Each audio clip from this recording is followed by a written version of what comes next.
All right, guys, today's going to be kind of a quick one. I'm just going to be doing a double unboxing of two watches that were sent over by Revelot.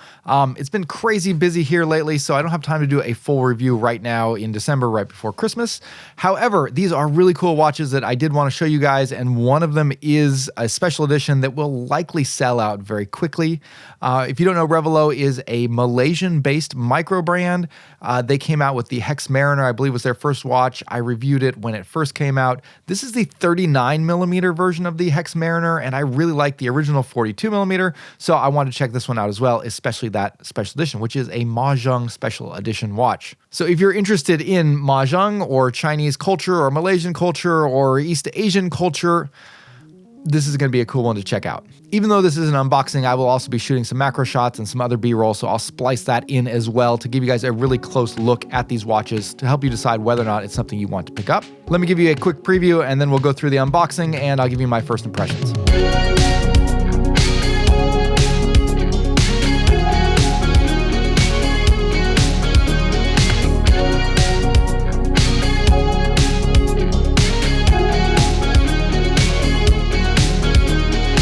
Also, just to note, these watches were provided by Revelot for free to facilitate this review. However, on the watches themselves, I did not receive any additional compensation, nor did Revelot have any control over the contents of this unboxing and first impressions video.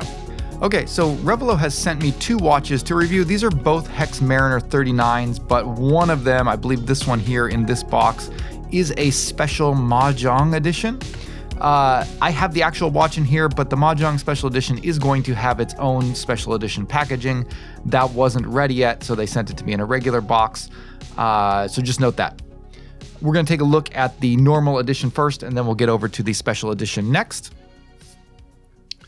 So this is the 39 millimeter version of the Hex Mariner, which is a watch from Revelot that I did check out before. And you can see that this one is a two-tone aventurine dial. Or at least you would be able to see that better if we got all this packaging out of the way. Let's go ahead and unwrap it.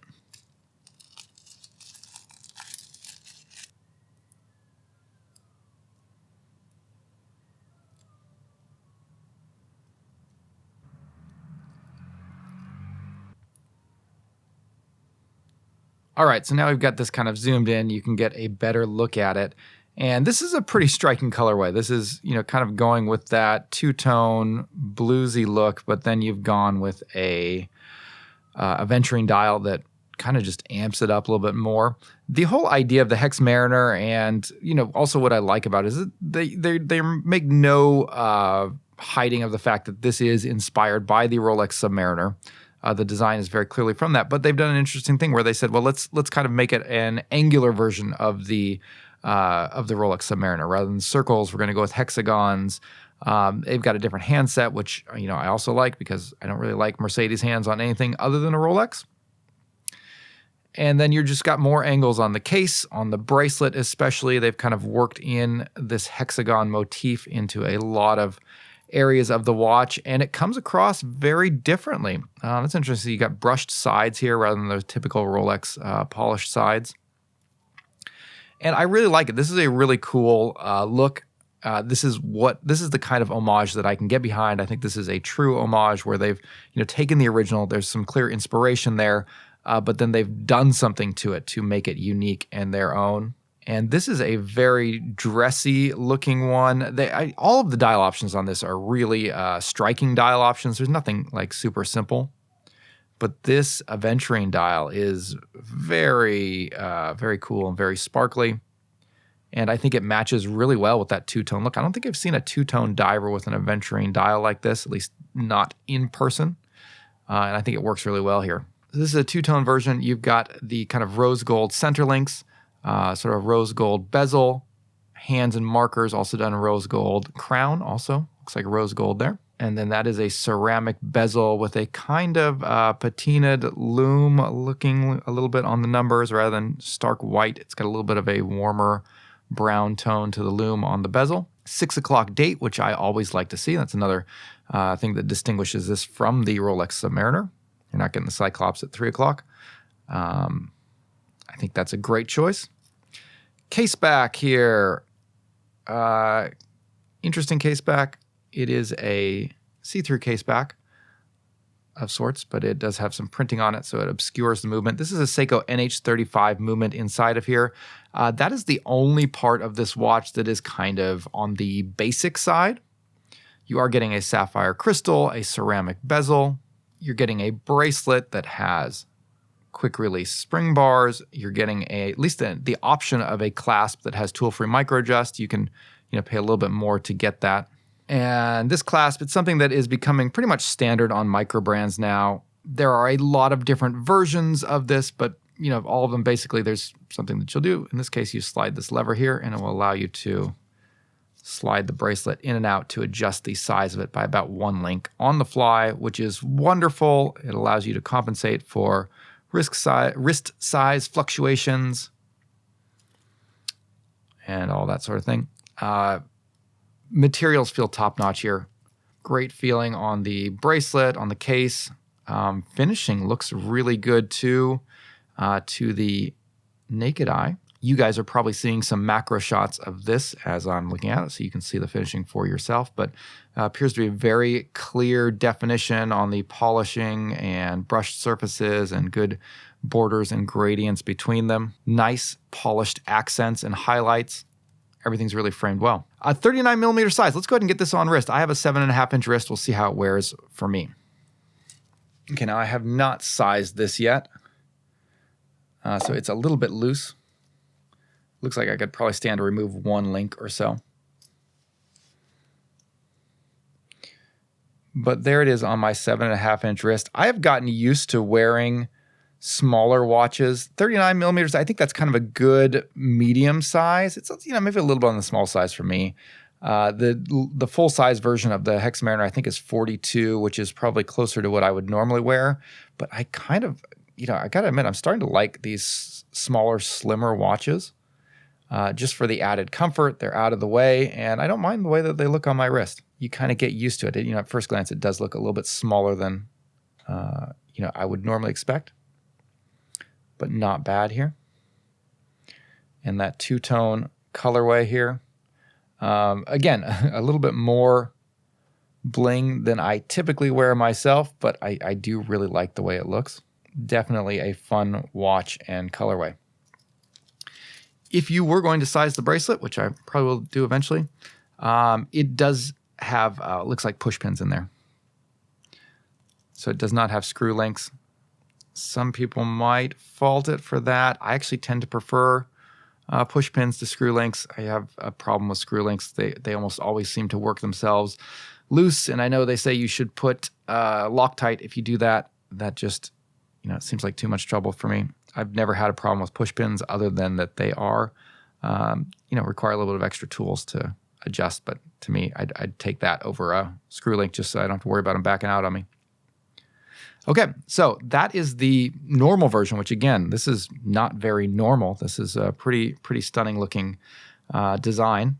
But they went a little bit even crazier with the Mahjong version. Let's go ahead and get that out and check it out.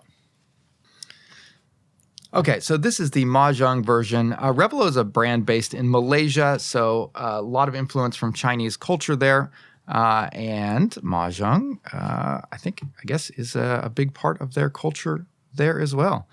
So here you can see it, and you can see this is a very different watch from the other one.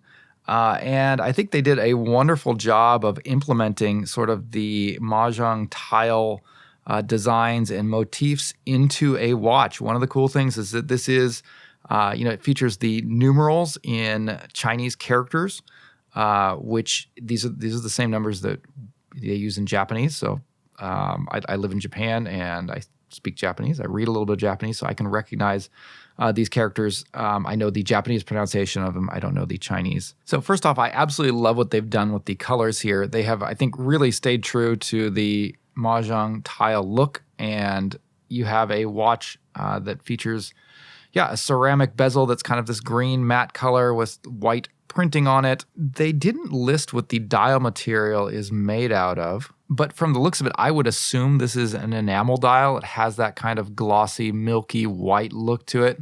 Again, very perfectly kind of matching the look of Mahjong tiles. The markings have been completely updated on here. Again, the blue numbers here, or the blue markings on the dial, these are Chinese characters for the numbers 1 through 12, with some exceptions here. Again, I could read these in Japanese, but not Chinese. For 12 o'clock, rather than the number for 12, they have the character for middle or center. Oh, sorry, I'm checking my notes here. Apparently, that is also the character for noon, which is what they're using it for. Don't believe Japanese does the same thing. That would just mean middle, but that makes sense. And then the green one over here is apparently the character for wealth. That's one that's too complicated for me. I wouldn't have been able to read that one. The other interesting thing is that on the bezel here, these markings here, these are compass markings. This is north, east, south, and west. Again, I'm assuming, I don't play Mahjong myself, but I'm assuming that the compass directions and the idea of noon and wealth are all part of the Mahjong game. But very clever implementation here and a very striking looking watch. Besides that, on this version, you're getting a solid stainless steel case and bracelet, and rather than the two-tone. I believe there is a gold two-tone version of this one coming out. If you are interested in this one, they did mention that it is going to be limited, and they did the 42 millimeter version a little while back, and they said that one sold out pretty much within minutes, so they expect this one will probably sell out quickly too. So there is a link to this down in the description, so you can go check out the countdown. And if you're interested in Mahjong or Asian culture in general, if you like the idea of a dial with Chinese characters on it or kanji, that's pretty cool. You don't see a lot of dials like this. They also, I think they have a special edition case back. Again, checking my notes here, they said this character represents the Joker in Mahjong. What we didn't do on the last one was check out the bezel action. Let's give that a whirl. So that is actually kind of interesting bezel action. It sounds like there's a few extra clicks in there. It feels very solid. It kind of has, kind of a very cool, unique tactile sound and feel to it. A little bit different than I'm used to, but feels very high quality. No backplay, locks into place. Let me go ahead and throw this one on the wrist as well. So there you can see the 39 millimeter diameter on my 7.5 inch wrist. Again, I think particularly on braceleted watches like this, you can get away with a little bit smaller size. However, a 39 millimeter diver with a dive time bezel is going to have less visual impact than a 39 millimeter dress watch. So it does look a little bit, I think, on the small side for my 7.5 inch wrist, but that is largely up to personal preference. I know a lot of people completely fine with a watch this size.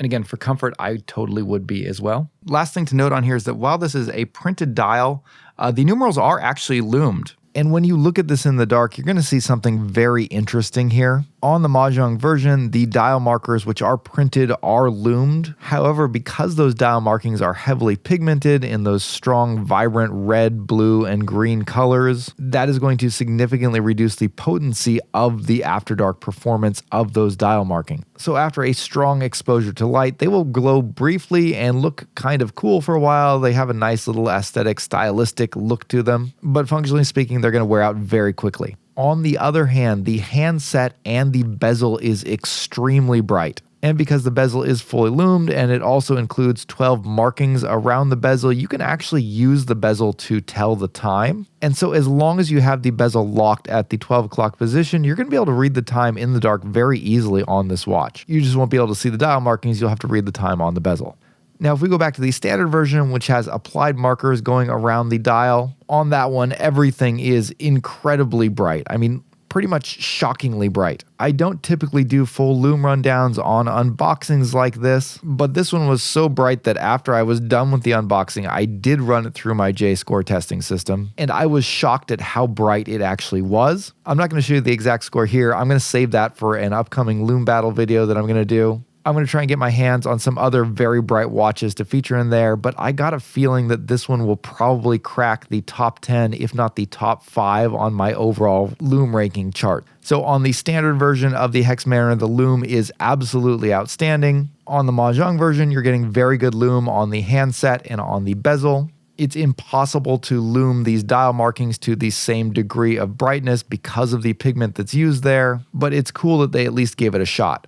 So links to pick these up are available down in the description if you are interested in them. And that will wrap up this quick unboxing of two very striking watches from Revelot. Everything looks really good here. And again, if you're interested in the Mahjong Special Edition, there is a link to that down below. If you want to get it, make sure you're ready to get it as soon as it goes live, because this thing sold out within minutes the last time they did this watch in the 42mm size, and they expect that the 39mm is probably not going to last very long either. Let me know what you think of these watches down below in the comments. But that will wrap it up for today. Thank you guys for watching. I'll see you later. Bye.